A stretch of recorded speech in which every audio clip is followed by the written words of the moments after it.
mbokk yi salaamaaleykum maa ngi leen di nuyu yéen ñëpp ku nekk ci sa tur ak ci sa sant di rafetlu seen ànd ak ñun di commencer par jégalu leen ci retard bi comme nu ma ko waxee woon démb ak tey yëpp dama nekk en déplacement donc Afrique du Sud dafa am benn forum bi nga xam ne moom lañ nekk di def donc dama yéex a quitté fu ma nekkoon ce qui implique que bu ma egsi aussi puisque on n'avait pas tout finalisé sur le plan technique mu am quelques surprises loolu moo waral retard bi donc ñu ngi ci jégalu bu baax mbokk yi ñun ñoo fas yéene woon toog waxtaan ak yéen tey ginnaaw bu l'honorable député Thierno Alassane Sall defee benn sortie tey ne day wax ci dossier bu ñuy dippee Azer Ao Power ñu bëri sax ñu ngi ma doon message di naan jarul peut-être ñuy tontu mais man jàpp naa ni que ñun dañoo am benn devoir de redevabilité vis-à-vis du peuple sénégalais ba tax na bépp kàddu bu nit di yëkkati jëmale ko ci ñun li nga xam ne moom la ñu dënk day wax souvent ñuy gën a indi ay leeral gaa de tous les jours lañ koy mën di def parce que am na yenn yi nga xam ne jar nañ ne jàpp ko mais puisque Wolof Njaay moo wax ni que seytaane waxul dëgg mais yàq na xel ba tax na à chaque fois duñu tàyyi di leeral di expliquer exactement ce qui s'est passé alors tey ci point de presse bu mu def xawma sa lecture parce que il a fait que ñëw lire benn texte bu mu def am na 6 points yi nga xam ne jukki nañ ko ci en tout cas suñ ko mënoon résumer 6 points yi nga xam ne war nañ ko mën a leeral donc dinañ point bu nekk expliquer exactement lu mu wax leen lan mooy dëgg bi parce que moom dañ ko jox ay dossiers ak ay documents rek mu ñëw di lire il a même pas pris le temps de réfléchir peut-être gestu étudier ko door a def son point de presse wala muy door a communiquer on lui a juste donné des éléments mu commencé ñëw di lire il n'a pas pris le temps de voir exactement le fond du dossier et je comprends mieux lan moo tax mu dawoon débat bi nga xam ne woowoon naa ko ci dossier bi lu ma gis mu exposé tey moom wane na ne xamu ci dara alors xam nga dossier bi ni luñ ci wax bëri na depuis le début bu ñuy door a ñëw lu ñu njëkk a wax mooy ñun dañoo fekk benn contrat bi nga xam ne ab sénégalais moom moo ko moom ñu foqati ko ci moom jox ko ab doxandéem ginnaaw bu ñu génnee contrat bi wane ne contrat bi le 23 février 2024 lañ ko signé boobu le président Bassirou Diomaye Diakhar Faye sax nekkagul président de la République ginnaaw bu ñu leen expliqué ni que bu ñuy def même demande de paiement bi ou demande de paiement yi parce que ñaari demande de paiement moo am benn bu 20% au titre de l'avance de démarrage à peu près 18 milliards et quelques ak beneen bu 20% au titre des dépenses engagées donc loolu noonu mooy avance de démarrage lii sa assurance bi la mais avance de démarrage yi ce qui implique que 40% la ñu décaissé ci montant bi à peu près 37 milliards de francs CFA loolu bu ñu koy décaissé yëpp ñun fekk ñu fi donc bu ñuy naan dañoo foqati contrat bi ci ab sénégalais jox ko ab doxandeem wan nañ leen ne loolu amut ñu dellu si waat waxoon fi nekk dafa am kenn ki nga xam ne dañ ko ci jox 5 milliards benn député ñoom seen jëmi bopp ñoom ñoo dellu si ñi nga xam dañ ko doon wax ne dañoo juum dañ leen induire en erreur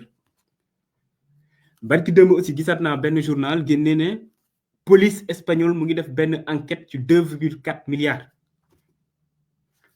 entreprise espagnole bi porté na plainte pour ñoom ñu leeral ban police moom moo nekk di def Espagne enquête léegi nag honorable député Thierno Alassane Sall ginnaaw bu mu waxee scandale tourné ñu jox ko lu ne mu wóor fu ne nee na scandale bi léegi ci garantie la nekk xamul na loolu noonu c'est un argument mais bu yàgg quoi bi nga xam ne démonté nañ ko bu yàgg ba teg de côté dinaa ci dellu si pour expliquer leen ne lan moo tax moom comprendre dara ci dossier bi xamul sa garantie nu muy demee et en tant qu'ancien ministre nag c'est très grave muy benn alors garantie laay ñëw ce sera le deuxième point mais premier point bi dafa am lenn li nga xam ne daf ko wax lu nga xam ne c'est totalement faux moom nee na le projet est à l'arrêt dara avancé watul actuellement que banque bi dafa bloquer le financement ou suspendre le financement je peux vous dire ici que c'est faux archi faux et totalement faux projet bi benn blocage moo ci amoon muy ARCOP mu ko suspendre ñu dem fu ma xam ne doolee benn ñu lever la suspension ñu accélérer travaux yi accélérer travaux yi noonu moo tax tey ñu ngi jëm ci fin juin 2025 42 villages la ñu électrifié à travers le projet AOPOR donc moom nee na amul benn village bu ñu ci électrifié pour le moment waxul dëgg c'est ça la réalité te su bëggee dinañ def mise en service yi parce que moom moo des dinañ def mise en service yi ci fin juin wala début juillet bi su bëggee mën nañ ko inviter sama ñëw fekkee ko pour woon que ne lu mu wax tegu ko fenn du dëgg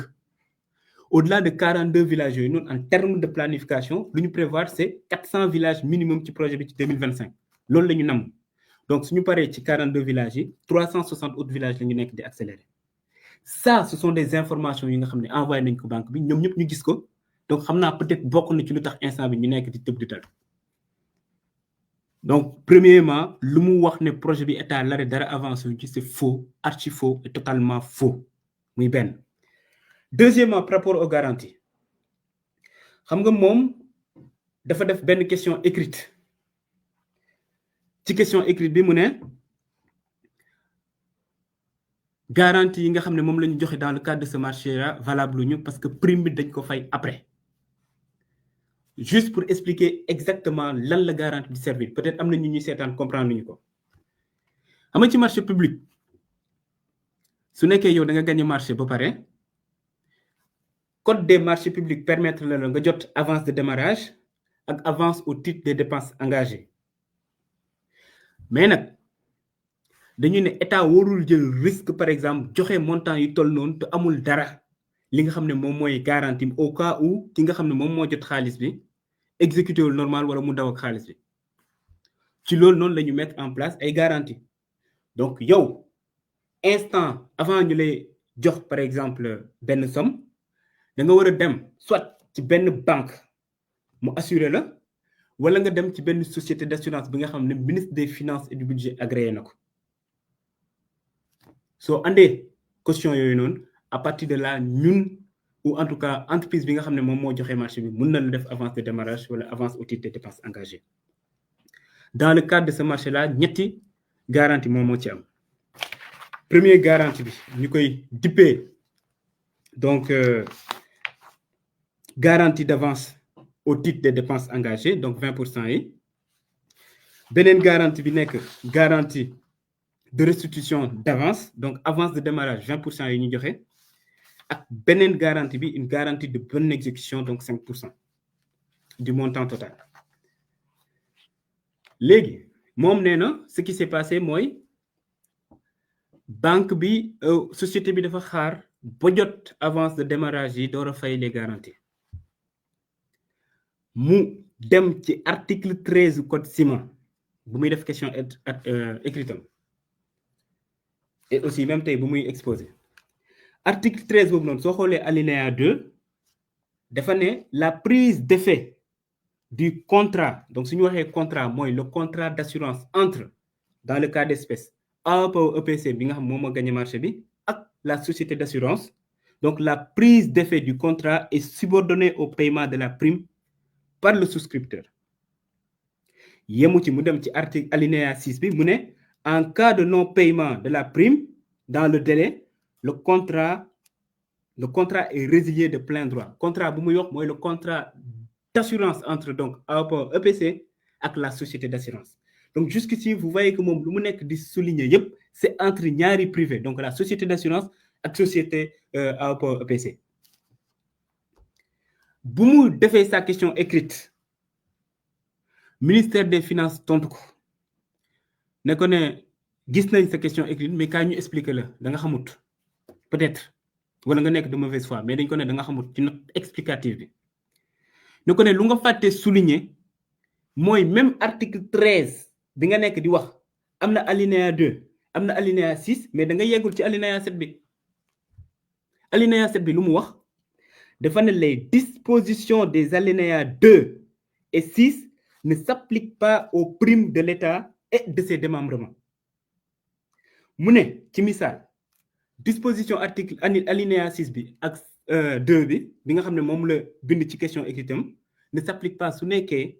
risque bi nga xam ne état bi daf ko jël wala démembrement état yi.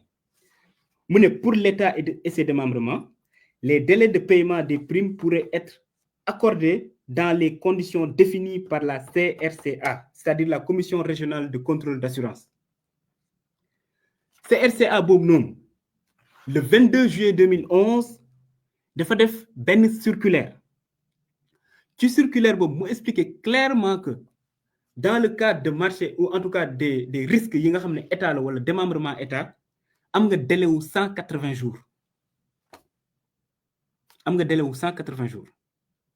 donc bu ñu ko joxee cet argument là tout de suite mu gënaat puisque la bêtise insiste toujours mais non en fait loolu dañ ko waroon bind ci dossier bi je sais pas de quel dossier il parle yow loolu noonu lan nga ko soxla bind ci dossier logique pour logique alinéa yu nekk ci article 13 bi yëpp nañ ko def ci dossier bi parce que soxla wuñ ko on a fait juste référence à l'article 13 bu ñuy joxe les garanties lal ko ci ñaari argument tey soo ko déglu mu ne premièrement ouais ma ngi doon wax dañ ko waroon def ci dossier bi donc soo lire contrat d'assurance yëpp on te dit bien que il est bien stipulé que les garanties prennent effet à partir du moment où AOPE EPC reçoit les 56 millions d'euros. C'est bien stipulé dans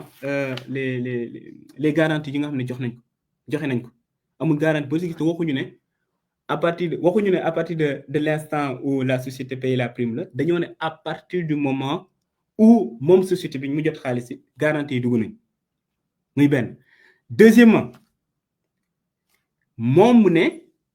l'argumentaire bi nga xam ne moom le ministère des finances joxe dafay considérer AOPE EPC comme un démembrement de l'État. Là par contre xawma comment on peut expliquer ça. Le bénéficiaire des garanties c'est l'agence sénégalaise d'électrification rurale mu ngi nii soo xoolee toutes les garanties dañuy bind bénéficiaire l'agence sénégalaise d'électrification rurale mën ngeen ko gis le bénéficiaire c'est l'agence sénégalaise d'électrification rurale 3 garanties yëpp parce que agence sénégalaise d'électrification rurale moom moo nekk un démembrement de l'État bu nekk di jël risque gi xam nga mooy lan mooy décider fay 20% au titre d'avance de démarrage à une société ak beneen 20% au titre des dépenses engagées donc moom moo nekk di jël risque c'est le bénéficiaire et dans ce cas d'espèce exception bi nga xam ne souligné nañ ko ci article 7 bi ça s'applique donc yow su nekkee mënoo comprendre loolu en tant qu'ancien ministre de la République c'est très problématique nekkoon nga directeur général nekkoon ministre de la République ne tu peux pas comprendre en fait nan la ñuy suñu exécuter un marché comment ça marche avec les garanties. Donc pour répéter le bénéficiaire c'est agence sénégalaise d'électrification rurale moom moo nekk di jël risque di joxe donc waxuñu ne le souscripteur su nekkee le souscripteur mooy jël risque moom la ñuy jox exception fii nii lu muy confondre mooy le souscripteur ak le bénéficiaire kuy jël risque ak le souscripteur oui c'est AOPE EPC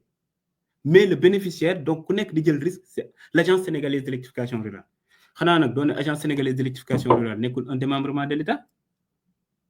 agence sénégalaise d'électrification rurale moom moo nekk maître d'ouvrage délégué du ministère de l'énergie bi nga xam ne yow yaa ko jiite woon mënoo ne du ab démembrement État donc c'est pour dire que argument boobu noonu taxawul donc xamul lu muy wax muy benn. Deuxièmement tey gis naa ko mu resté longtemps di souligner réponse yi nga xam ne DG Sonac joxoon na ko ARCOP ce qui s'est passé mooy bu waa AOPE sénégalais defee dénonciation au niveau de l'ARCOP donc ci commission régulière ci comité bi bu ñu defee seen dénonciation ne en réalité AOPE EPC dafa xaar bu jot xaalis door a fay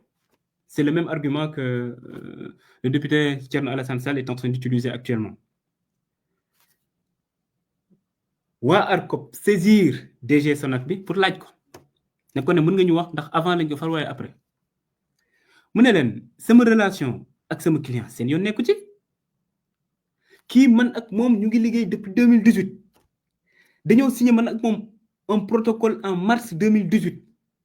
marché yu mu am ci sous-région yëpp man maa ko koy assuré marché bu nekk Sénélec actuellement ñu koy exécuté man maa ko assuré marché yu mu am Ouganda Rwanda partout en Afrique man maa ko assuré donc lu seyoon si suñu relation contractuelle DG bi tontuwaat ne ko jox naa la délai 48 heures xaw ma 72 heures su nekkee yow dellu si pour wax ma exactement ce qu'il en est parce que loolu noonu mën na annuler marché bi DG Sonac bi répété waat lu mu ko waxoon ba pare ne ko yow yaa wax ne lii nii mën na annuler marché bi ou en tout cas dafa am benn disposition bu ma violé wax ma ban article la violé keroog la ARCOP gëj a tontu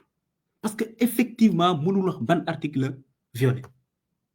te ñàkk xam mais am na jurisprudence yu bëri ci am ci affaire assurance c'est-à-dire yow su nekkee tàmm nga di liggéey ak société bi am na benn conférence ou conseil des ministres bu ñu defoon Paris dans le cadre des assurances, c'était en 2006 où il était dit clairement que il est loisible à l'assureur d'accorder sa garantie en dépit de non-paiement de la prime, notamment pour les contrats à tacite reconduction. Ainsi, l'alinéa 3 de l'article 13 du Code d'assurance laisse la latitude à l'assureur de suspendre ou non sa garantie en cas de non-paiement de prime. Donc, c'est pour dire que mon DG Sonac bi, il a compris clairement que mënoo ko téye fenn sur le plan juridique et que ñu ko nekk di ko wax ci affaire prime dañoo xamut loolu rek moo leen dal ñàkk a xam et di nekk di chercher la petite bête. Et là, ce que ça montre mooy ci marché bi amuñu fenn fi nga xam ne mën na ci sukkandiku pour naan am na benn article bu ñu violé wala ci procédure yi am na leen li nga xam ne jaaru ci yoon donc ñu nekk di jëfandu léegi ci ay garantie pour nee na ok il faut ñu stopper marché bi donc loolu moo nekkoon leeral ñu mu bëggoon andi par rapport à garantie yi te ça puisque là live laa nekk suñu paree ku nekk di gérer live bi Ousmane Noreyni Gueye mën na afficher su nekkee am ngeen ay questions yu leerul li nga xam ne c'est pas clair ci dossier bi par rapport à garantie mën naa jël 3 à 4 voire 5 questions tontu ci muy ñaar ñetteelu point bu mu soulever nee na dafa am benn lettre bu Banque Santander def ne suspendre na le financement xam nga ARCOP bu muy suspendre le marché boobu jëm nañu wër ci affaire code ciment ak leneen pour sukkandiku fa suspendre marché bi jàllut ñu ne dañoo sukkandiku ci lettre bu ñu jot le 30 septembre bu leen naan banque bi suspendre na financement bi ñu sukkandiku ci ne ok bon léegi mën nañ suspendre marché bi man jour bu ñu jotee décision ARCOP boobu noonu j'ai écrit directement à la CSC parce qu'en réalité moom moo nekk di assurer ou garantir le financement au niveau de l'Espagne suñu waxee crédit acheteur ñoom ñoo koy garantir bind leen laaj leen ñun def nañ ak yéen benn réunion ñun ASER AOPA EPC CSC ak Banque Santander ci réunion boobu noonu tout se passait bien il n'avait jamais été question de suspendre quoi que ce soit comment se fait-il moins de 2 semaines après ñu jot benn lettre bi nga xam ne dafa ne dañoo suspendre financement bi le même jour la ma CSC tontu ne ma ne moom mosul gis lettre yëgul lettre te mosul suspendre financement il s'en tient à la réunion qu'on avait faite où on a un compte rendu bi nga xam ne c'est public yemuñ ci loolu noonu le secrétaire général du gouvernement recevoir le DG de la banque laajte ko qu'en est-il de lettre bi nga xam ne da ngeen ko def DG banque bi expliqué ne non il a jamais été question de suspendre le financement lu ñu suspendre c'est plutôt les décaissements te xamuñu décaissement yooyu man maa demandé ñu suspendre ko yaa xayti man maa egsi ou ñun ñoo egsi ci benn direction fekk ñu signé contrat fekk ñu joxe déjà 40% d'avance de démarrage te marché bi commencé gul man maa def benn note ne bu kenn commencé marché bi tant que xoolaatuñ ko de A à Z renégocier ko door a avancer ma ne léegi nag puisque entreprise espagnole bi jot na xaalis ba pare nañ suspendre tout décaissement jusqu'à ce que ñu exécuter ba nga xam ne au moins atteindre nañ ci limite contrat bi nañ ko stipuler par rapport au décaissement yi nga xam def nañ ko notamment les 20% au titre des dépenses engagées et aussi ci prorata par rapport aux 20% d'avance de démarrage ñu door a mën a demander waat beneen décaissement loolu yëpp ñu tënk ko ci ab compte rendu c'est-à-dire compte rendu bi ko gis tey dina gis ne man maa demandé ñu suspendre décaissement bi donc il s'en est tenu à ça lettre bi loolu la doon wax ñu jël lettre bi nag génnee ko naan waaye banque bi nee na dafa suspendre financement banque bi ne ci boppam moom c'est un problème de français mësul suspendre financement donc lettre bu mu bind pour wax loolu noonu moom la ñuy yóbbu au niveau de la Cour suprême pour wane ne il a jamais été question de suspension de financement Cour suprême décidé lever la suspension ñun ñu commencé travaux yi donc lettre bu nga nekk di génn c'est ça beneen affaire bi mooy utilisation fonds bi xam nga lii aussi day témoigner en quelque sorte xamoo marché public man je sais vraiment pas su nekkee yow vous avez vraiment été ministre wala directeur général wala mos nga exécuter marché sooy exécuter marché chaque 3 mois da nga war a def benn rapport expliquer exactement fan nga toll banque bi dafa am ñi nga xam dañuy ñëw tout le temps di ko auditer pour xool financement yi nga xam ne yor na ko ndax mu ngi leen di topp normal donc il est obligé à chaque fois di demander foo leen ci toll et saa yoo ko demandé AOPA EPC première fois bu nga ko demandé def ko ne le DG de l'ASER moom moo bloqué le projet oui instant boobu man maa ñëw ne on stoppe le projet le temps ñu xool lépp muy benn deuxième fois bu mu ko demandé dafa ne actuellement ARCOP moo ko bloqué et c'était ça la réalité ARCOP moom moo suspendre le marché donc on pouvait pas avancer troisièmement compte bi nga xam ne moom moo nekk ci banque Santander c'est pas le compte du projet soo liiree bu baax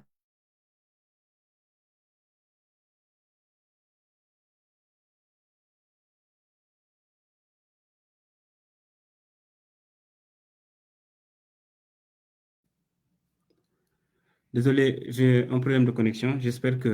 début bi baax na et que ñu may dégg bu baax donc c'est pour dire que entreprise bi moom jot na avance de démarrage avance au titre des dépenses engagées cautionner marché bi plutôt donc lu des rek moom moo nekk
may jégalu sama connexion moo coupé woon donc j'en étais vraiment à la partie lettre bu banque bi je pense que leer na c'est dommage xawma exactement ban instant le live bi coupé mais c'était pour expliquer un peu ce qu'il en était par rapport à cette lettre là mu leer et profiter ci lettre boobu noonu pour expliquer gis nga même garantie bu ñu nekkee di ko wax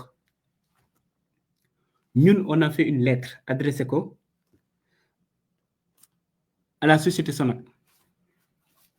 ci lettre boobu noonu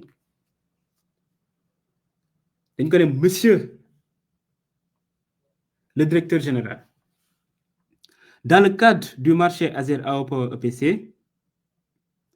bu ñu approuvé le 23 février 2024 la Sonac a délivré à la société AOPA EPC les garanties numéro tel, les 3 garanties, respectivement au titre de la restitution d'avance, des dépenses engagées et de la bonne exécution. Mais que compte tenu la question de la validité des garanties délivrées par la Sonac, sans paiement des primes au montant de la souscription, a été soulevée dans la dénonciation ou dans une dénonciation à l'ARCOP. Compte tenu de la nécessité de nous entourer des procédures permettant la bonne exécution du marché, je vous aurai gré de nous édifier au sujet de la validité de ces garanties. Veuillez agréer, Monsieur le Directeur général, l'assurance de notre considération distinguée. Directeur général Sonac tontuñu à Monsieur le Directeur général de l'Agence sénégalaise d'électrification rurale. Monsieur le Directeur général, nous vous marquons la réception ce 30 octobre 2024 ou ce 30 octobre 2024 de votre correspondance citée en référence par laquelle vous nous interrogerez sur la validité des garanties émises par notre compagnie au bénéfice de votre agence dans le cadre du marché tel du 23 février 2024 qui vous lie à la société AOPA EPC. À ce sujet, nous avons l'avantage de vous confirmer l'authenticité et la validité de ces différentes garanties émises par notre compagnie à la demande de AOPA EPC au bénéfice de votre agence. Concernant les primes afférentes à ces garanties, elles ont été régulièrement payées par AOPA EPC. Comme nous l'avons déjà précisé à l'ARCOP, qui nous avait saisi sur la question, le paiement de la prime n'influe pas sur la validité des garanties. Nous vous transmettons nos réponses adressées à ce propos à l'autorité de régulation. Veuillez agréer, Monsieur le Directeur général, l'expression de notre meilleure considération. Donc, yow, lu nga bëgg vérifier mooy est-ce que man xaalis ba ma fay ba pare su nekkee ki nga xam ne jot na ko exécuté wul marché bi normal wala mu daw ak xaalis bi am naa possibilité jëlaat sama xaalis loolu nga bëgg vérifier parce que c'est ça la quintessence des garanties ki nga xam ne moom moo la jox garantie yooyu ne la ne oui maa joxe garantie elles sont authentiques et valides yow lu nga nekk de c'est-à-dire loo ci waxate parce que tey xam nga ne marché bi 56 millions d'euros moom nga décaissé moom assurance bi cautionné na ko jusqu'à 63 millions d'euros donc su exécuté on fait appel à la caution jëlaat xaalis bi c'est tout ba tax na xaalis bi dem na fële ñoom bu ñu koy génnee fekk ñu fi ñun la seule chose bu ñuy demandé mooy ñu exécuter normal te nag lii day tax ma expliquer leneen le fait que ñu ñëw di ñu naan violé nañ tel article bu ñuy xaalis bi dugg na fii wala dugg na fële na le te ñun amuñu possibilité vérifier ko parce que mënuñu dem ci compte qui que soit ne dañuy xool tax na ñu ne marché bi dañ ciy tey ci mooy problème bu am entre ñaari société ñun duñ ci dugg première chose bu ñuy def mooy xoolaat marché bi ci yan condition donc lañ ko joxe c'est-à-dire surtout en termes de pricing c'est ce qu'on a fait pour renégocier le contrat renégocier ko jëlee ko 1540 villages yóbbu ko 1740 villages yemuñ ci loolu noonu ñu ne xam nañ dans le cadre de marché yu mel nii 70% financement bi yëpp fourniture la c'est-à-dire da ngay jënd ay poteau béton ay accessoires de ligne ay transfo etc 30% bi rek moom moo nekk travaux presque donc ñun ci renégociation mu ne dañuy def 50% du financement des Sénégal parce que 50% du financement moom moo le maximum bi nga xam ne critère OCDE moom la ñu permettre dans le cadre d'un marché par crédit acheteur ou d'un financement lié donc crédit acheteur yemuñ ci loolu noonu ñu ne mënuñu concevoir ci genre marché yi nii puisque soo xoolee la vision 2050 dañoo ne dañoo war a dem ci ay contrat d'alternance loolu lañ bëgg donc école entreprise ñu ne mënuñu comprendre ci genre marché yi nga xam soo xoolee ci code des marchés publics c'est bien dit que transfert de compétences dañ ko war a def donc nañ fexe nan la ñu matérialiser ce transfert de compétences là ñun ñu ne dañ koy def à travers l'alternance donc jël benn budget ci même montant bi c'est-à-dire 91 milliards yi ñu génne ci benn budget bi nga xam ne pour loolu noonu ce qui implique que entreprise yu nekk ci marché bi yëpp ñi nga xam ne ñoom ñooy jaay poteau yi ñi nga xam ne ñoom ñooy jaay câble yi ñi nga xam ne accessoire de ligne ñoo koy jaay ñi nga xam ñoo nekk sur le terrain du exécuter ñoom ñëpp parce que il y aura au moins une dizaine wala une vingtaine d'entreprises yu nekk dans le marché ñoom ñëpp ñu mën a jël ay étudiants en alternance donc au bout des 3 ans bi nga xam ne moom la ñu prévoir pour exécution projet yi dina am ay nit ñi nga xam dañ ciy gën ba pare amaale expérience professionnelle loolu la ñu def ci renégociation yi léegi bu ñu defee loolu noonu ñoom ñu soulevé waat beneen point Thierno Alassane Sall moo ko wax nee na garantie souveraine bu état joxe suñu dindee AOPA Sénégal ci marché bi day tëb Thierno Alassane Sall lu ma xamul mooy AOPA Sénégal feeñul fenn ci marché public bi fenn même contrat bi nga xam ne moom la ko lié ak AOPA EPC muy un contrat de prestation de service pour la fourniture de poteau béton c'est un sous-traitant bu war a joxe poteau béton yi contrat boobu noonu sax annexé wuñu au contrat de marché parce que la réalité c'est que suñ ko annexé woon au contrat de marché tey mënatoo ko génnee ci marché bi donc annexé wuñ ko ci soo xoolee la lettre de couverture financière bu ministère des finances joxe dans le cadre de ce marché là parce que loolu lañ joxe c'est bien dit pour AOPA EPC donc amul fenn fu ñu tudd AOPA Sénégal te lu leen Thierno Alassane Sall fàttee wax wala peut-être daf ko xamut muy AOPA Sénégal le 4 février bi lañ ko créé 2024 donc 20 jours avant ñuy approuver marché bi donc garantie état du Sénégal daf ko nar a def wekk ko ci kooku noonu donc parfois au moins soo amee yenn statut yi soo demee ba di wax dara gestu ko au moins wala peut-être nga contacter ci sa entourage peut-être sa parti politique ñi nga xam ne xam nañ marché public nga laaj leen ñoom ñu wax la nan la ñuy joxee garantie souveraine nan la ñuy joxee couverture financière et cetera mais mënoo di wax des bêtises comme ça je suis désolé beneen affaire mu ñëwaat ne AOPA au Sénégal daal Sénégalais yi dañ koy xeex en réalité au gouvernement bi daf koy xeex xam nga ce qui s'est passé mooy ñun benn reproche nga ñu mën a def c'est le fait que ñu naan entre AOPA au Sénégal ak AOPA EPC lu ci xew suñu yoon nekku ci mën nga ñu def cette reproche là par contre ñun dañuy assumer le fait que ñu ne suñu yoon nekk ci xam nga lu tax ñaari nit ñoo am problème nga laaj leen lan mooy problème bi moom ñu AOPA EPC ñëw ne la ne kii nii man ak moom dañoo am un contrat muy un contrat de prestation de service pour la fourniture de poteau béton man ma jàpp ko jël ko comme sama mandataire prestataire biir Sénégal mu may defar lépp ci marché bi moom bu ñu jotee 56 millions d'euros yi mu andi ma ñetti facture moom mooy wax benn facture ne ma DCMP la jóge beneen bi ne ma DGID la jóge beneen bu ne ma ARCOP la jóge benn bu 900 millions ak beneen bu 500 millions donc 1 milliard 400 ak beneen bu nekkoon ARCOP man pour authentifier parce que c'est ma procédure en interne ou ce sont mes procédures en interne ci lu mu wax mu envoyé DCMP pour laaj leen pour ñu authentifier demander DGID demander ARCOP tontuwul mais DGID ak DCMP tontu naan ça c'est du faux moom sur cette base là mu décide de résilier contrat parce que dafa ne kii amatuma ci moom confiance parce que dafa may jéem a escroquer léegi man ou ñun ASER ñun ñoo war a ñëw naan non da nga ko ciy bàyyi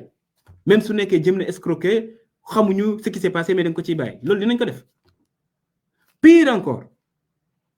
ñu jëm xool marché bi nga xam ne moom moo leen lié ñoom ñaar mën naan marché ça le contrat bi nga xam ne moom mooy lié je disais tout à l'heure que c'était un contrat de prestation de service pour la fourniture de poteau béton ñu ne nañ dem xool prix yi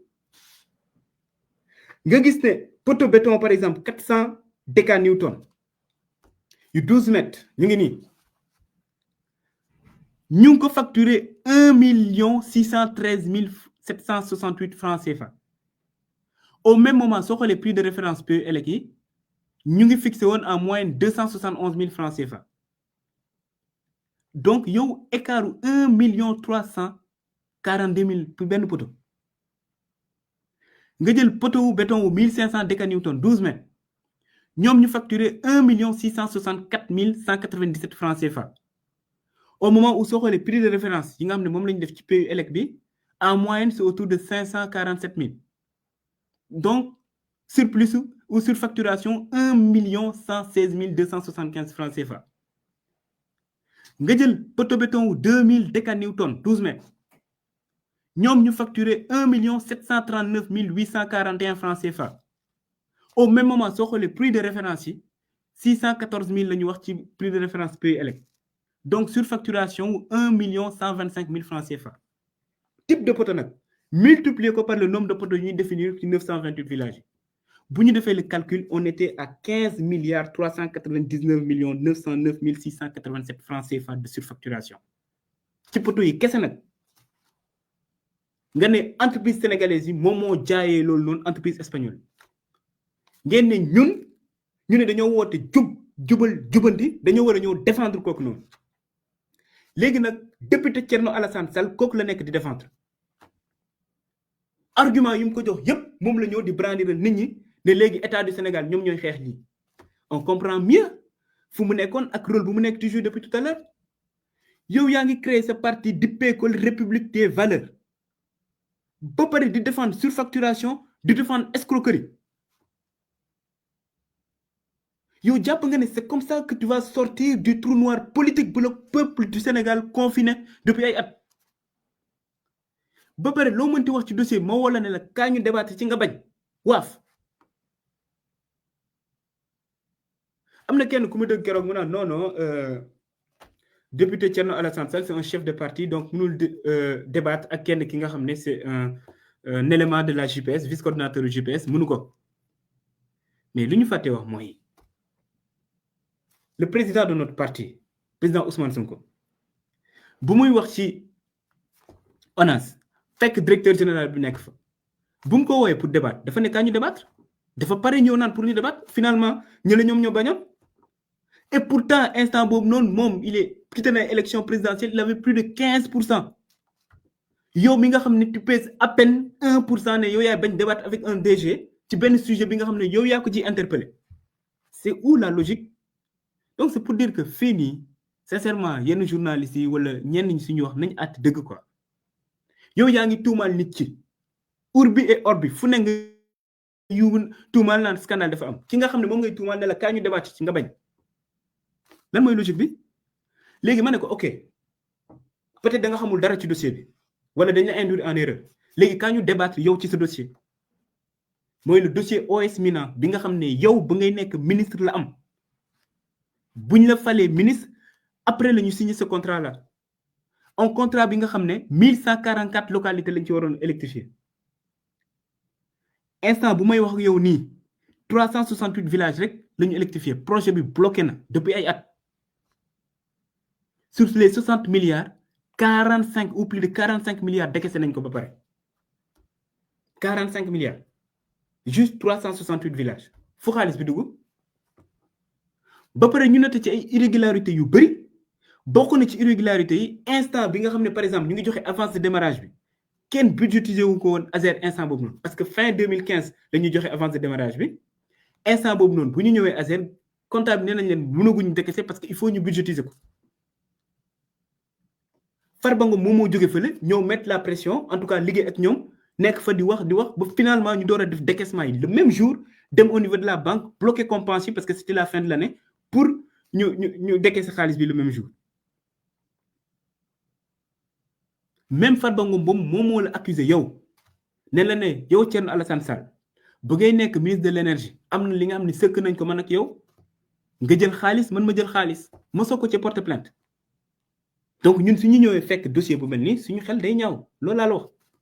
dama bëgg ñu ñëw débattre peut-être nga expliquer ma lan moo tax projet bi bloqué